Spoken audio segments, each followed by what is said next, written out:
The following program is a Town of Colony television production of the William K. Sanford Town Library.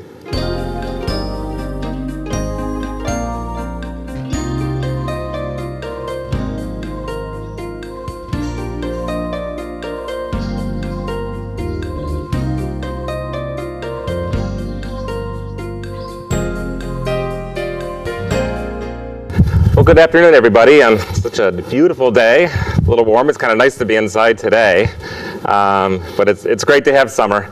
My name is Ken Harris. I've been at the Albany Guardian Society for about 4 years now, and I'm just curious how many people have heard of the Albany Guardian Society? Wow, almost everybody. That's right. How many people here? How many have not gone to a class at the Guardian Society? Wow, that's great too. We have sign-up sheets. I'll tell a little bit about what we do. We have sign-up sheets, and we provide free education for people, mostly at our corporate office, which is over off of exit 5A of 90. It's in Corporate Woods. So what do we do? Albany Guardian Society is one of the oldest not-for-profit charitable foundations in the Capital Region. We started in 1852. And I love presenting on this because Albany Guardian Society and the Village Movement is very similar. It started with a small group of mostly women. They came together and said that we really want to live better, improve the quality of life. The women, with Christina Lee, started this in 1852, and they actually developed a non-for-profit organization, kind of like we'll find out a village does too. But here we are, 166 years later, and we're still going strong. We have changed a bit over the years. Guardian Society started out as an adult home. It was developed by a group of women that were involved in the Temperance and Dorcas Society. I've heard of the Temperance Society, but I never heard of the Dorcas Society before. And it was a not-for-profit organization that really helped people pre-Civil War, before there was anybody that was providing assistance. And it was actually, people were going to the poorhouse and the almshouse. Has anybody heard of that? And it was over by Albany Medical Center. By all accounts, a pretty tough place to live at the almshouse. And so this small group of women decided to open up a home. And it was for about 14 women, and it was, as I said, about the temperance movement. Ironically, the first place is right now where the Albany pump station is. So it was right down there. We moved up to Clinton Avenue in 1870, and then the building got to be too old for us to really handle, and we closed that home. We closed the adult home, which by then was for men and women. And then we opened up a foundation of education and information. So basically, we do a lot of different things. Our Institute classes is one of the more popular. We have about 85 classes now. We're up to 85 classes a year, mostly at Corporate Woods. But we also come out to the libraries. We're coming out to libraries more. We're coming out to fraternal organizations. We're trying to get the word out, but we have partners all over the Capital Region. So we have the Alzheimer's Association, the Legal Project. Our libraries are our great partners now. But our education is all for free. We are lucky to partner with some of the best educators in the Capital District on a variety of topics for seniors and their caregivers. And we have been involved in the Village Project. The Village Movement is why we're here today, for about 3 years now. And we've had a lot of people come in over the past 2 years to talk specifically about different pieces of the Village Movement, but this next phase is we're going out into the community telling people just about what it's all about. Has anybody heard of Beacon Hill Village or the Village Movement at all? Maybe about a third. So that's great. And what we'll do is I'll give an overview today. It'll be like about an hour or so. But I want to give an overview because really it's an exciting time for our community because the Village Movement is just starting to get off the ground. And you'll see that it's very much of a grassroots effort where people are helping each other out. But throughout the country, there are about 300 villages that are in operations. Now, it's only been about 10 years. So in general, for a new way of aging in place, that's kind of a small period of time. Housing, assisted living, they've been to senior housing, assisted living, nursing homes have been around for a long, long time. This village movement is pretty short. And so, especially for our community. But there's some real interest from organizations that have been here for a long time, like community caregivers, care links, and I'll talk about how the State Office for Aging, the New York State Office for Aging, for the first time that we could figure out, has funded the startup of villages to test it out here in the Capital District. So that's exciting because it could model how and track how naturally occurring retirement communities have come about. How about NORCs? Anybody heard of NORCs? About the same amount. So NORCs are great, and I'll talk about the difference between a naturally occurring retirement community and the village movement. So here's the question. I live in a small development, and most of the people who live there, there's different age groups, but we get in our cars, we drive in our driveway, we go in the house, most of us turn on a TV, we get on our computer. If they're walking outside, most people are looking at their cell phones, right? Does this sound familiar?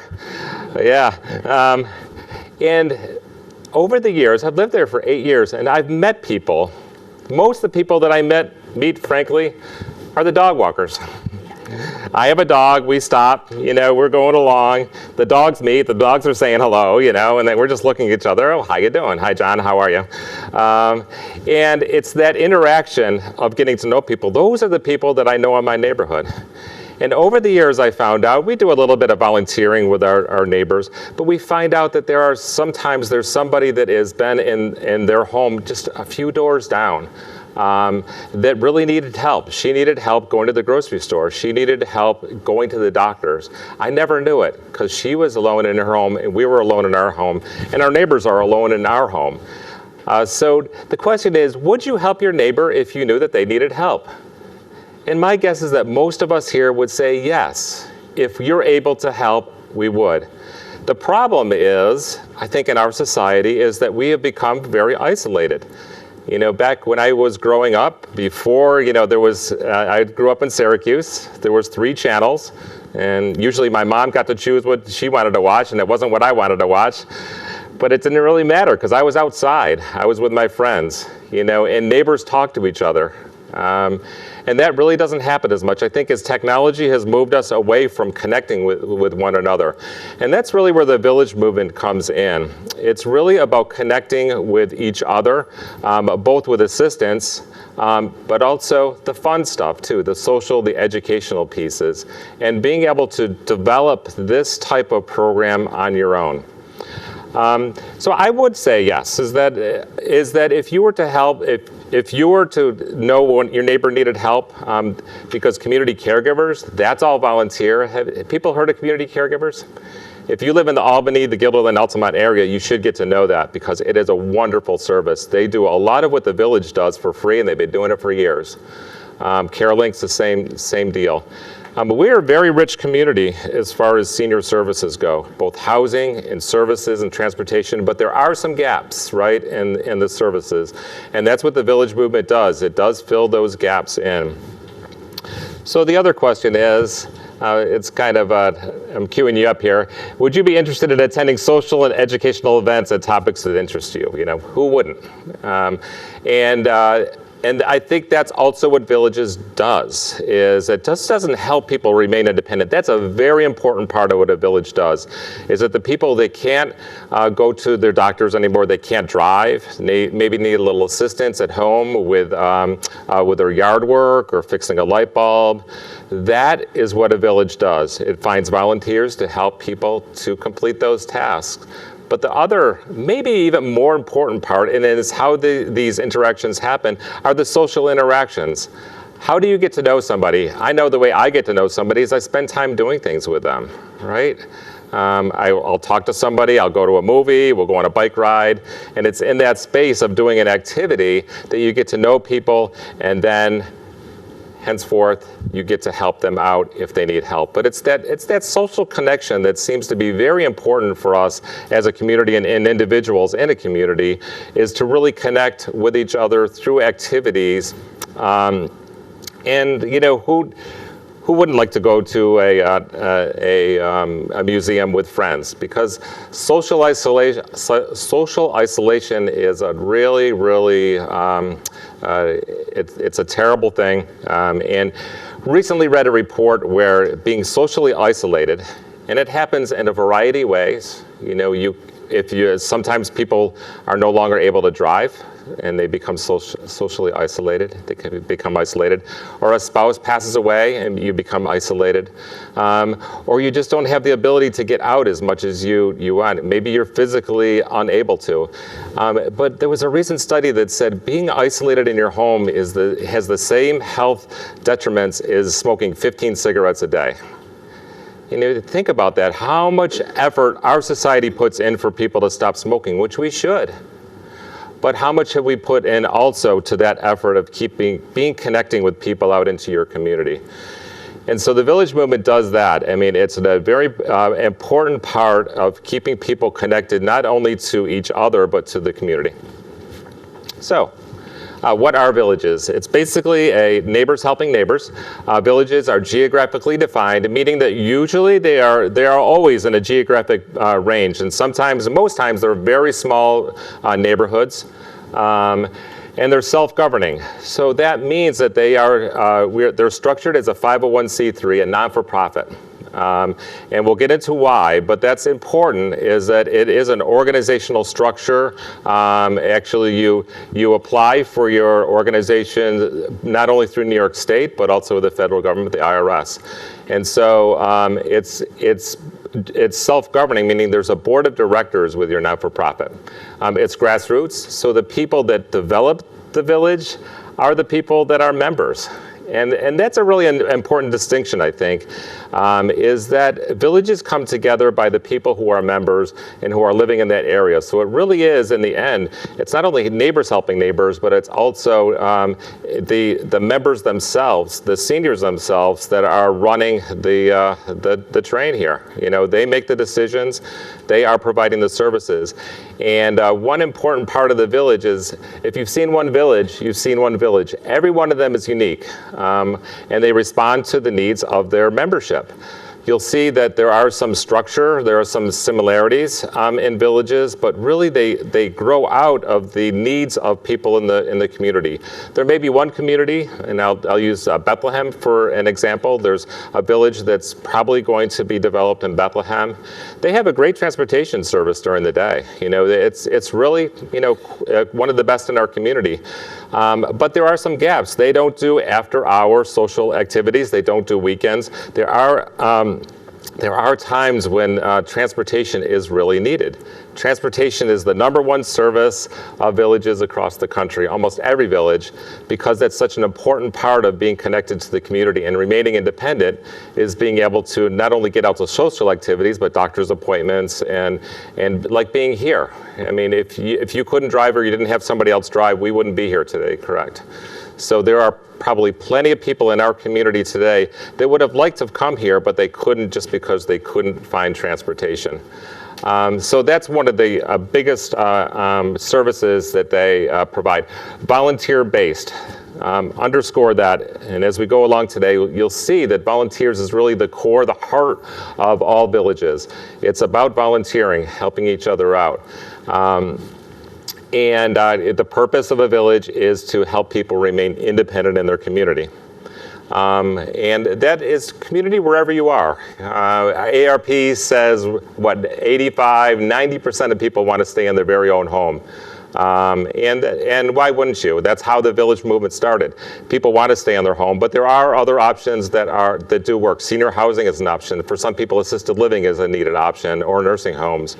But the key to the village movement is that there are so many people that want to connect with other people, or need a little bit of assistance to stay independent. And this is how they connect with the village, organizationally connect people together. So it started in 2001, Beacon Hill Village, and it was a small group of women. We actually had a village conference last September. Did anybody go to that? Was it good? Yeah, I thought it was so too. And we actually have the PowerPoints of all the presenters. We had presenters from Susan McWhinney Morse, who was the founder of the Beacon Hill Village and the Village Movement. We had Greg Olson, who was the director of State Office for Aging. But then we also had different villages too. Some villages were the staffed villages. Some were all volunteer. It was a great day. It was right over there in the Hearst Media Center. What struck me was that there is so much variety in these villages after they get up and running. It usually takes about a couple years for a village to, the first time that people are coming together in the living room and saying, hey, do you want to do this, to actually incorporating and collecting dues for membership. It takes about 2 years. Some it's a little bit less, some a little bit more. But the exciting thing about our community is that there's a group that have been getting together for about 2 years now, called the Capital Region Villages Collaborative. And they're helping each other out figure this out from their own areas. There's a group in Albany, there's a group in Bethlehem. The women and folks from Rhinebeck at Home have been so helpful to us because they're really the beacon for us, knowing that, you know, when we're plowing through the woods and saying, wow, we ever get off the ground here in our community, we look down at Rhinebeck at Home. And they give us inspiration because they have done it and they're doing it really well. And then up in Glens Falls, it's very different. I'll talk a little bit later about the difference between that. And about dues, because dues is an important part of being a village because every organization costs money. Mostly insurance is a big one, event space. If you have staff, that really doubles your budget. But that's an important part of understanding this concept is that it is a membership and people pay dues. Up at Glens Falls, $20 a year. And they do a lot of great programming for $20 a year. Any guess what at Beacon Hill Village, the start? How much? I know that it started out at $500 a year. Yes. And then they got foundation money. I think and it went down so that people who didn't have as much money could pay $100 a year. That's a really good point. She said that it started out at $500 a year, and now it's actually $1,000 a year. But I'll say two things. One is that you're absolutely right.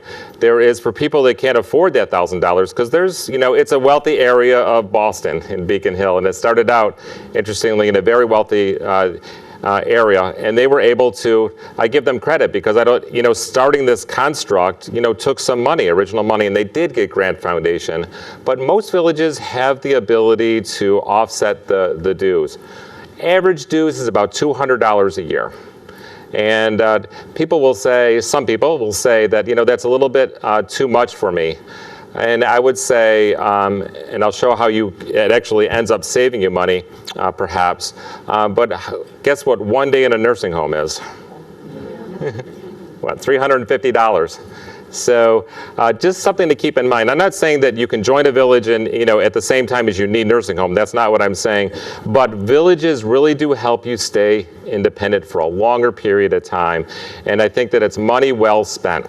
And that's going to be something that I'll talk today about. There needs to be a new paradigm in our community because across the nation actually, because the ability for government to fund programs for all seniors, as it has been in some way in the past, and we see it eroding over the years, is not going to be the way it happens in the future.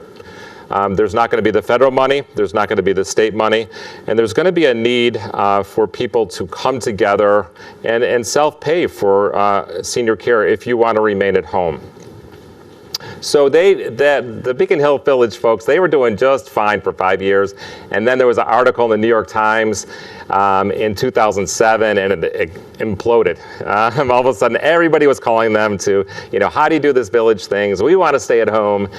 They actually developed a manual, and then the Village to Village network became organized, and that is really the Association for Villages. And if people are really interested in this and you want to take a road trip, first week in October in San Diego is the Village to Village network. And oh gosh, darn, I have to go to that. So, oh shucks. Actually, it's really a wonderful conference. It's so great to see people, that have developed these villages and up and running for 10, 15 years that have been so successful in keeping people connected into their community. It's really energizing. So as you go along, if you ever do get really interested in this, and I hope that you do, that going to the national conference is really one of those things to save your pennies for. So this is the slide, right, that a lot of people have seen, and I'll try to point this out. See this? We're right about here. And what's going to, look at that from there to there, is how are we possibly going to care for all those folks? It's pretty much everybody in this room is, we double the senior population in our country. And the part that is a little bit even scarier is the 85 plus population. That is typically the population that needs a lot more assistance than you'll see in assisted living and nursing homes. And the problem with just the pure increase in population is that the caregiver population, the people that could care for folks in the future, is decreasing. So some of you may have had experience, and I certainly in our family, bless you, I have, is that it's hard to get a caregiver now. What's going to happen there, right? And so this is the part where you could see this is the glass half empty right here. But I actually see it as both. I see it as the glass half full, and it's almost 3/4 full, because that's the same population that could be helping each other out in the village movement, right? Not everybody becomes infirmed and needs help in that trajectory. There's going to be a lot more people that are going to be able to help each other out. And I think that's what I would like to underscore here, is that with this construct, yes, there's going to be a lot more need out there for people with assistance, but there's going to be a lot more people that could help each other out at the same time. So how do people remain in community? Basically, one way to look at it is through social connections, with some assistance, and with personal care. So let's look at the first one, social connections. I talked about that new study that about smoking and obesity in isolation is really a danger. But not only a danger, it's a quality of life issue. It's to be out in the community. We're social people. And most people like to be connected with other people that they like. And that is one way that villages can help, is it opens up your social network. I think at any age, it's very hard to find friends and to find connections, and maybe that's why everybody, a lot of people look back at their college years as being just great, because it really offers you an ability to come with a whole variety of different people that you've never connected with before, different types of people, and Joe and I were talking about the co-housing in Ithaca. That's another way of people get together, but villages really helps with community. So engaging in social and educational programs are very important in the village, and the other piece is some assistance. As most people who remain at home, you need some help at some point, right? So how do you get that? You could have your friends, if you're lucky enough to have your child who is willing to come over and help shovel your driveway, then or able to, then that works. That's the old-fashioned way. But a lot of what Villages does is transportation, home repair, shopping if you need assistance, some meal preparation, friendly visits is very important. And actually, in order of, if you look at all the villages across the country and what are the services that are used most, number one is transportation. Number two is home repair, light home repair. Number three, take a guess. Computer assistance. I can relate to that. I mean, how many times have you had that phone and just couldn't figure out, or the VCR, the old standby. But now it's gotten so complicated with technology. On the flip side to that, I really believe that technology is going to be a very important part of remaining independent.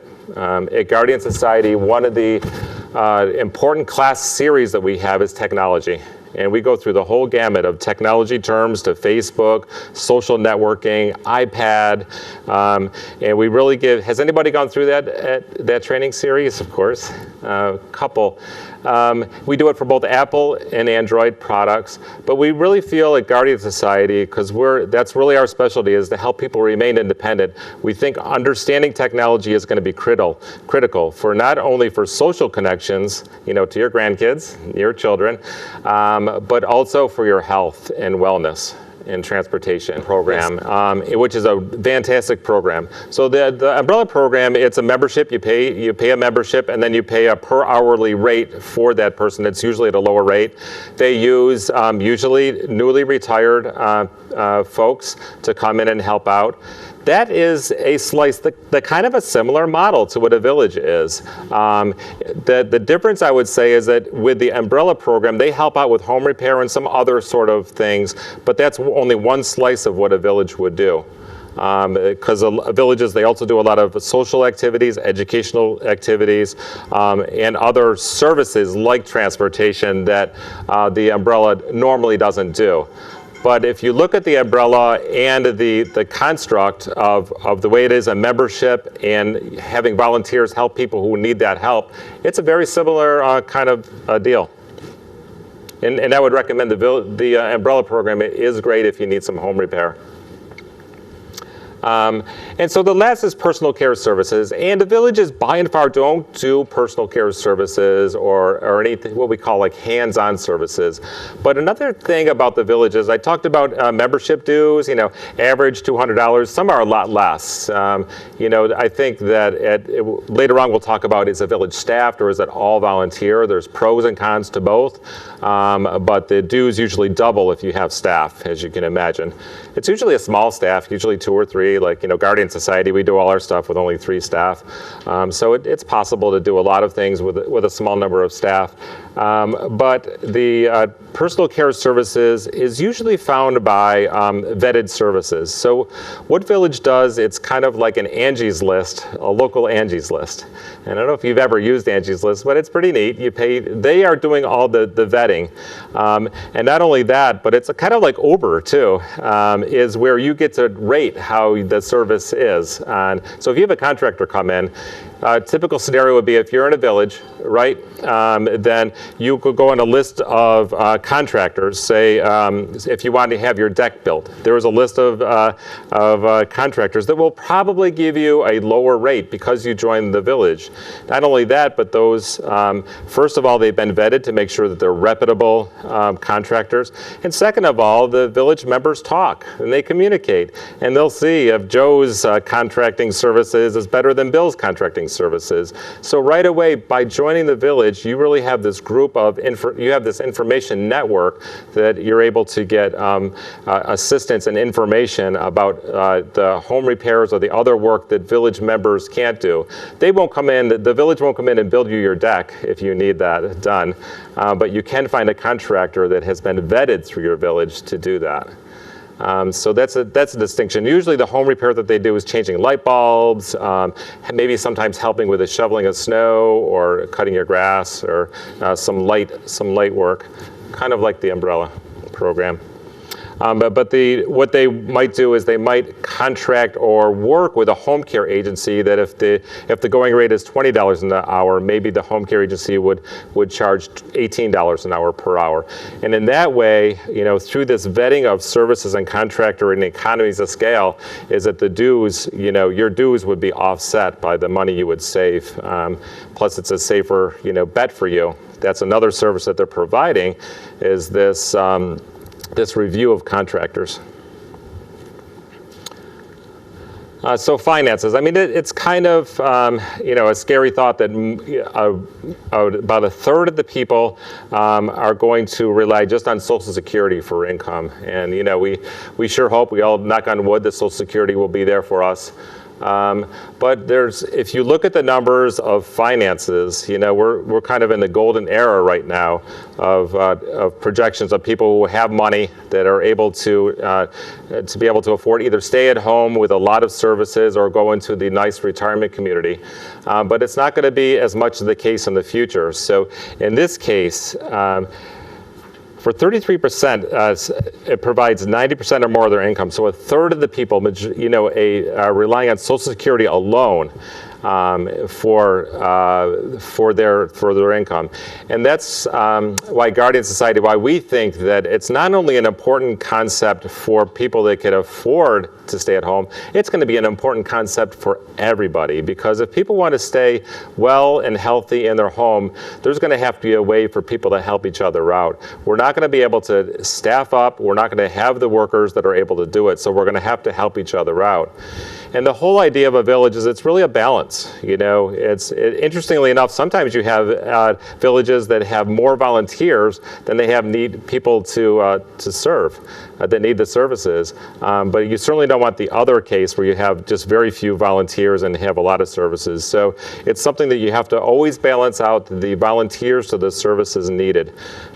We find out that people are much more willing to accept the services if they know about it, if they have people that can help them out, that they know, and that if they have actually received, if they've given services themselves. So there's a construct called the Time Bank program in villages that started out a while ago, and it's not as popular anymore, but the concept was they tracked all the services. So if you gave a ride to somebody on this Tuesday, 10 years down the road, if you needed a ride, they would keep track of that and they would give you a ride. It's called Time Bank. Very hard to organize all that. And so not a lot of villages are doing that, but the concept is the same, right? Is that if you provide a ride, the chances are it's almost like an insurance product. There's going to be somebody else coming down the road, hopefully that'll join the village, that's going to be able to give you a ride in that 10 years when you need it. I think that villages can, the question is, I think where do villages work? Do they work in rural areas and suburban areas, urban areas? They can work in all of them. And I would say there's even more of a need in a suburban area than a rural area for a village than an urban area. But I would think in all areas. But the trick is not to make the geographic boundaries too big. Some of the villages have found that if you're saying that you're out in Bern, that's going to be hard to provide transportation to Albany Medical Center and back because of the factor of time. So when you're developing villages, you really have to consider what services you're going to be offering and how you're going to offer those services. But they can work in just about any geographic area. And they have in New York, but that's one of the reasons why State Office for Aging is really interested in this concept, is because for a very relatively low cost, anywhere between $5,000 and $10,000, you can develop a village, including all your insurance and your first year costs, and get this up off the ground, as opposed to like a naturally occurring retirement community on an annual basis. It can be anywhere from $50,000 to $100,000 a year by providing the same services. And so I think that this idea of villages where it's self-directed and self-funded, almost half. Another concept is that villages, about half of the budget comes from dues, the other half from outside sources. And that's why villages, by and far, are really developing as a non-for-profit. Because if you're a foundation like ourselves, we're not a grant-making foundation, but if we were to work with somebody, we want to make sure that it's a reputable organization. And most grant-making foundations are going to look for that non-for-profit status. Or businesses like Price Chopper. They're not going to give it to Ken Harris for doing my dog walking business, but they may do it for if there is a village in Guilderland to help out. So that is why a lot, it's not easy to be incorporated, but it's really an important part of this construct, is because only half the money for your budget typically comes from membership dues. So the traditional, these are what have been traditionally options for seniors to either your home, or you're in subsidized housing or market rate housing, assisted living, nursing homes. And these are some of the newer types of ways to remain engaged naturally occurring retirement community, there's neighborhood NORCs, there's villages, there's shared housing, there's volunteer housing, there's international communities, there's senior co-housing, and senior housing with services. There's going to be a lot more options in the future for people to remain, in either independent or in a more of a group setting, not group home, but a group setting like co-housing. I think there's going to be more options, it'd be more variety, but the underlying piece of new options is volunteerism and engagement. A lot of studies about being engaged in some type of program is being very healthy for you, right? I'm sure a lot of people of you have read these studies that, to go from isolated to busy, a typical person may be retired, right? Is like you can't wait to retire. And then you retire and you're busy for a while, right? Maybe you did the trips to the grandkids, or you did all the house fixings, and they may take you like 6 months, 8 months, a year. But what happens after that year? Your house is all set, you went to those few places around, you may do an occasional trip here and there, but that part that the studies have showing that especially those people, to be engaged in something, a meaningful activity, has great health benefits. Right? Great health benefits. So, and it really doesn't matter what you're engaged in as long as it's something that you really, really believe in. But that's an important part, I think, of being not only retired or in this community, but just people in general. I mean, I think that usually, people who are raising children, you're certainly engaged. I know I was on a daily basis. Kids move away, they go to college, they have their family. You're engaged at work, whether you want to be or not, but you're engaged in this. And so a lot of people find this kind of vacuum after they retire of what to be engaged in. And this is where, one of the things that you could be engaged in is helping your neighbor and helping each other. On the other hand is that not only helping somebody else, you really help yourself. Because being engaged in an activity really has shown over and over and over that it has great health benefits for you. Yes, sir. The RSVP in this area, or is it still active? Yeah, so the question is RSVP, Retired Senior Volunteer Program. And basically what RSVP is, it's a way to find volunteer activities. It certainly is. It's up and running. It's run by Colony Senior Service Centers. And if you're looking to volunteer, that's a great place to look because they're kind of like the consolidator of all volunteers in this area. And it's a great program. So that's one way. But my wife, for instance, she retired, lucky her, but she got so involved in Pepper Tree. It's like her full-time job. It's a dog rescue organization, and she just is like she spends all the time, pretty much, and I've never seen her happier. Because it's something that she really believes in and very engaged and feels like she's doing good work. So I would recommend that too. It doesn't matter what you become involved in, but I think that it's very important to do. And this is one piece of an engagement in the many options in our community, but it also can not only help you, but it could help your neighbor greatly. She said, I live in this neighborhood, and there's people of all types of ages. The idea is, like in a village, and it's very hard to conceptualize this, I think. I've been doing this talk for a while, but conceptualize a neighborhood, right? And so you're in a neighborhood, and let's say Colony, and how many people are seniors? Or maybe, like a third. So a third are seniors, right? And you wouldn't believe how many actually seniors are in Colony. We ran some numbers. I want to say like 9,000 in Bethlehem, 9,000 seniors that would qualify. So let's take Bethlehem. You take this, it's probably a third of the people in Bethlehem are seniors. The population, maybe even less, So there's 10,000 seniors in Bethlehem. You would just need 200 of that 10,000 people that still want to stay at home, that will help each other out, and will find services to help them remain independent, to have a successful village. So when you say geographical area, you're not all together in one specific little area, It depends. Like in New York City, you could probably do a village, with 4 blocks because there's so many seniors in a small area. But for Colony, you might want to do it for all of Colony, because you definitely need the economies of scale, and you always need about 10 people, 5 to 10 people really actively involved in the beginning. So that's a key part too, is you need a core group, and usually it's when you're set up as a not-for-profit corporation, you have that officers, right? So what works out really well is that it takes about 2 years to get a village, really off the ground, and you still need that core group of people.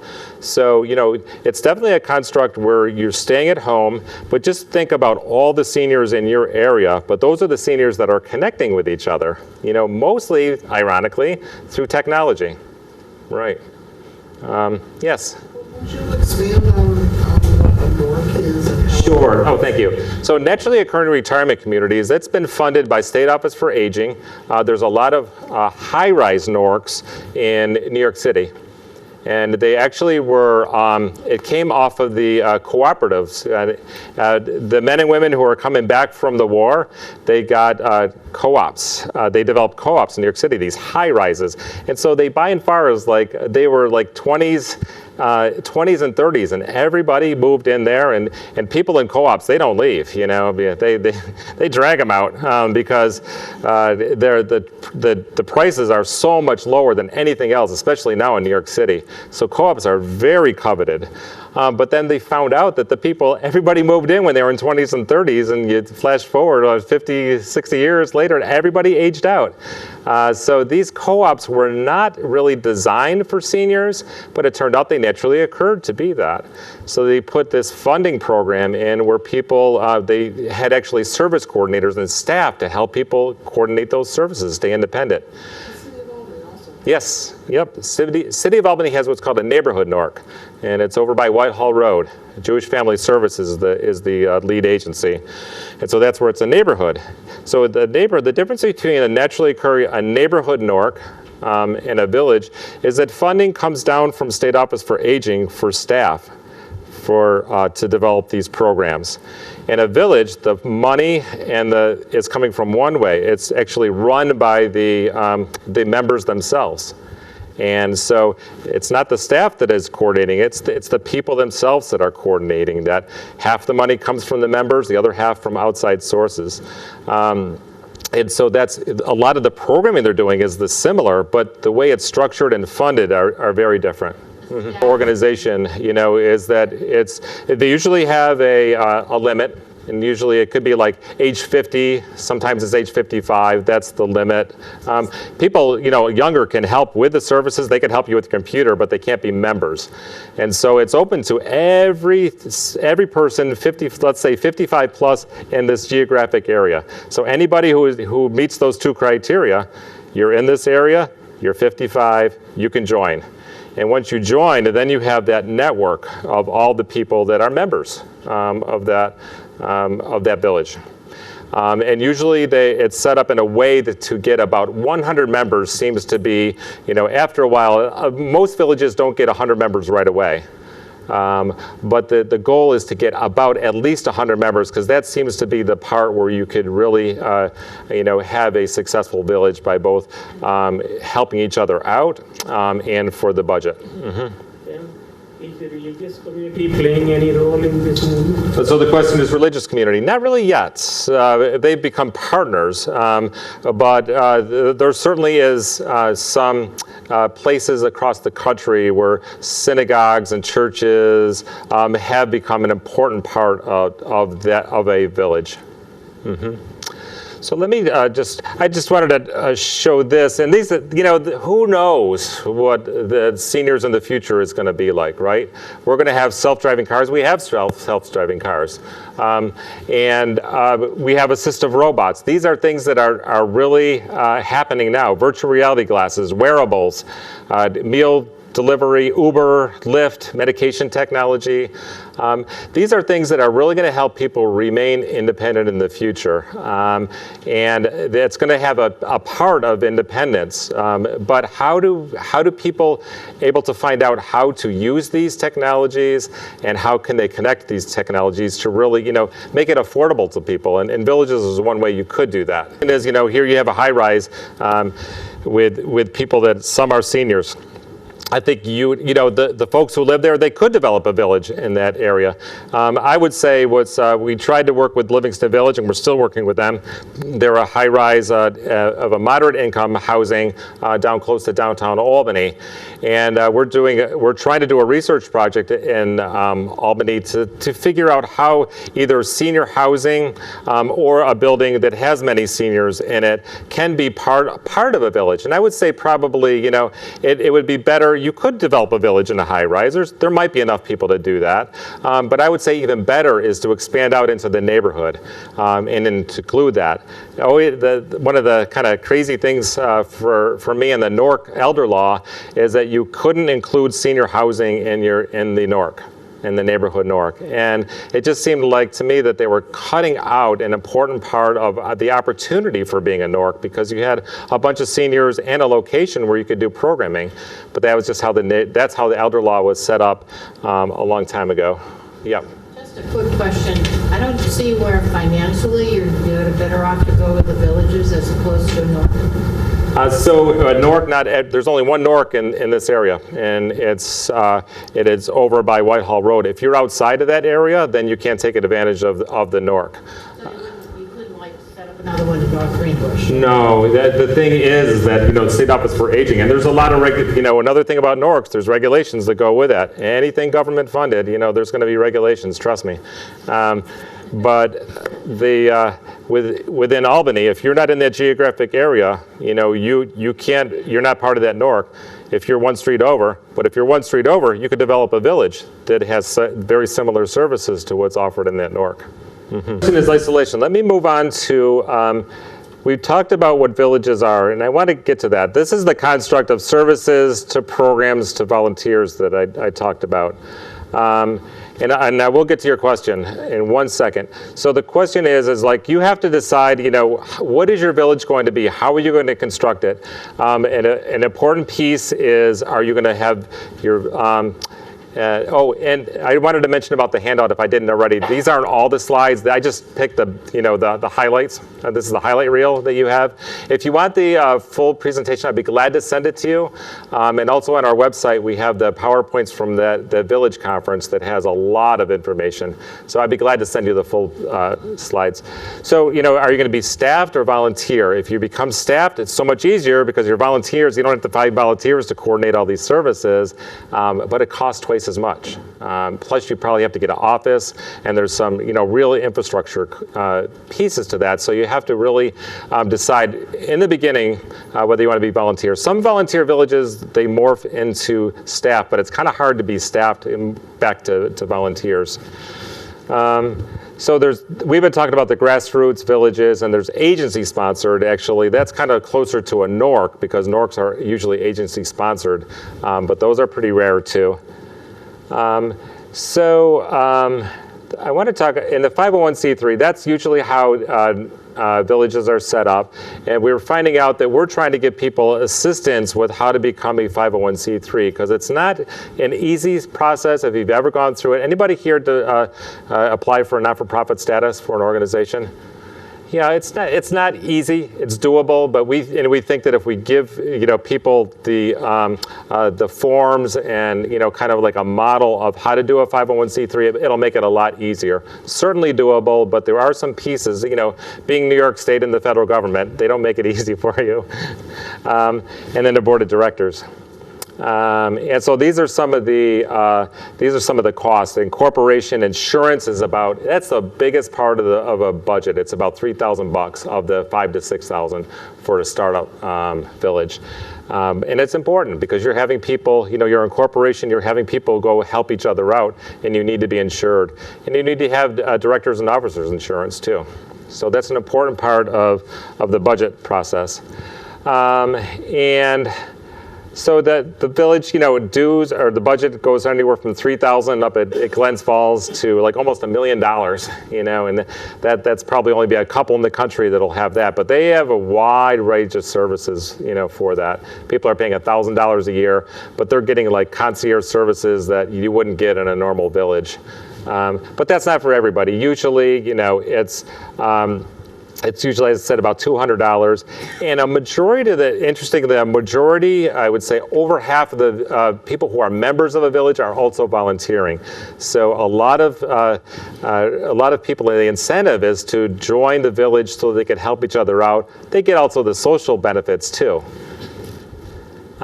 So here's the program. So what are some of the educational programs? Book clubs, hiking, walking, biking, concerts and plays, exercise classes, yoga, wellness classes, educational classes, trips, lunches, dinners, special interest groups. But here's, I think the difference between a village and anything else is that the people who are members who are setting these up not only are picking what they want to do, but they're also actively involved in doing it. So, a lot of villages, if I was interested in biking once a week, why go alone? Why not put it up on the calendar and invite everybody else in the village to join me? And that way I get to not only have company while I'm on my bike trip, but I also get to know these people too. And maybe they could help me out. I tell this story that, remember the dog walker story that I had? Because that's how I know the people. I walked dogs, and I met this guy, Jack, for a year. And we talked for a long time, almost at least twice a week. And it wasn't until that second year that I found out that he worked for Dr. Hulub. And not only worked for Dr. Hulub, that he had a specialty. We were able to connect that Dr. Hulub came in and has been one of our most successful classes at Guardian Society on brain health. And we wouldn't have had that if I didn't, spend some more time with Jack. But I think I would have known more about Jack right away, because what you usually do is you sign up for being a member of the village and you put your profile on if you want to. So you share immediately the interest that you have with other members, and you have this immediate connection. I probably would have known that 2 years prior to that if we had been in a village together. So these are some of the educational programs, and these are some of the services that are provided. One of the big ones is pet care. How many people have pets and want to travel and can't bring their pet?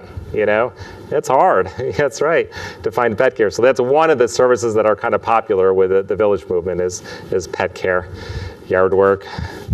And these are some of the places that people really partner with, the villages partner with. We talked about the discounted services. And then there's ways that you could coordinate those services. The Club Express is one where you set up on a computer how you connect volunteers to the actual service, and it makes it so much easier than just on the phone, which some villages do. Some villages are pretty low tech, and some are most are in the middle by using Club Express or some other software that they pay an annual service for to connect the services. It makes it so much easier. And this is the map of villages nationally, and the yellow is the 26 plus, and this is actually there's about 350 villages either in operation or in development. And this is pretty impressive. You can see that it's mostly coastal, but this is pretty impressive considering it's only been 10 years since this construct has been around. And these are the villages. There's 19 open villages in New York State and 12 in development.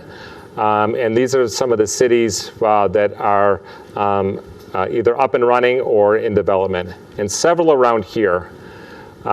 Aging in Place, Glens Falls, Rhinebeck at Home, community caregivers. There's a new village that's going to be up and running in the Shenendahowa village in the Shenendahowa school district. Anybody live in the Shen district?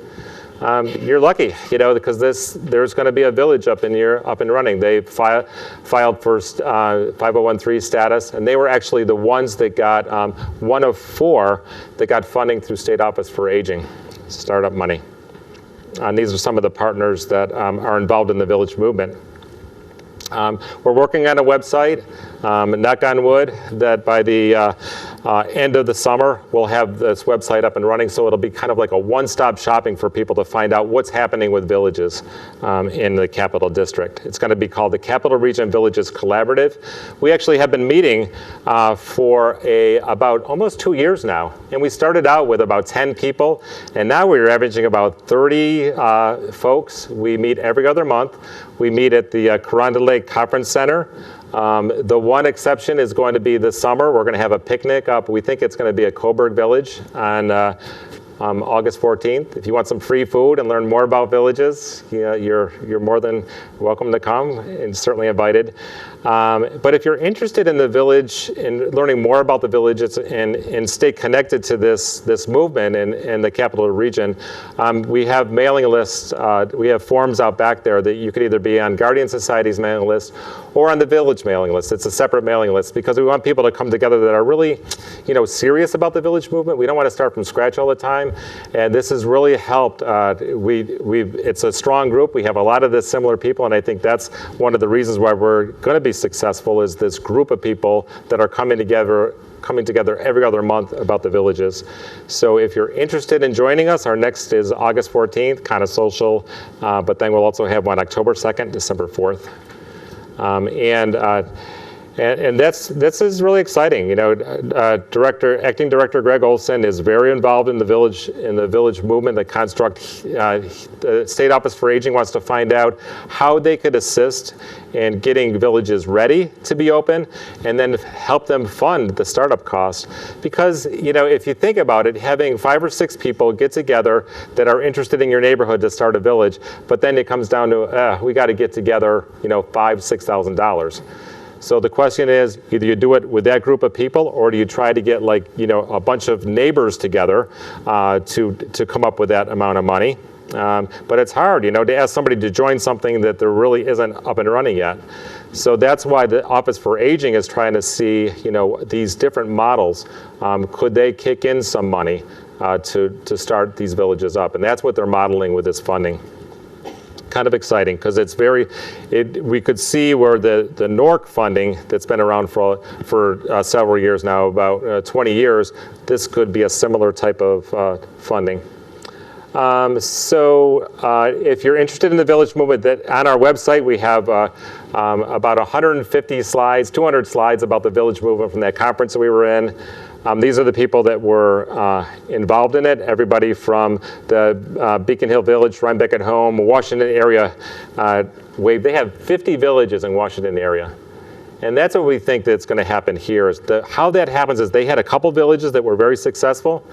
And when neighbors saw that they were successful, they wanted to have one next door, not in their range. And so they now have, in the whole Washington area, about 50 villages. And that's what we hope for here in about a couple years, that some of you right here is going to say, I want to be part of that. And you're going to open a village. And then, but the 2 streets over or whatever, 1 village over, there's not a village. And they decide they want to have a village.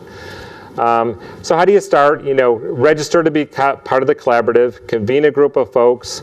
We go out into the community to talk about villages. This is about the 3rd library that I've been to, but we've gone to small groups and large, talking about the villages. There's a thing called, at the Village to Village Network, it costs about $200 for the first 6 months. But if you're interested, you could always come to Guardian Society and we'd let you look at because you could get onto it, but if you're not a member, you can't see all the materials. There's so much resources in this site, and it's really very, it has a wealth of information, but you have to be a member to crack into all that. Certainly you can come over to Guardian Society and we'll show you. But one of the great, the Village 101 Toolkit is a great resource. It kind of walks you through globally how to develop a village. And I always just say, start with social programs and have fun, because that's really what Village is all about. Yes, it is about staying independent. Yes, it is about helping your neighbors, but it's also, underscore about having fun and really enjoying life and enjoying each other. And in doing that, you really get to know other people, and you're able to, really develop a program and a network that can really help each other out. And that's how to reach. You can reach me through there. If you can email me, or you could also call Guardian Society, and we'd be glad to sign you up for either our mailing list or the village mailing list. And well, thank you so much. I appreciate your time. It's such a nice day. Enjoy it. If you have any more questions, come up to me after the class, or you can always give me a call. Thank you.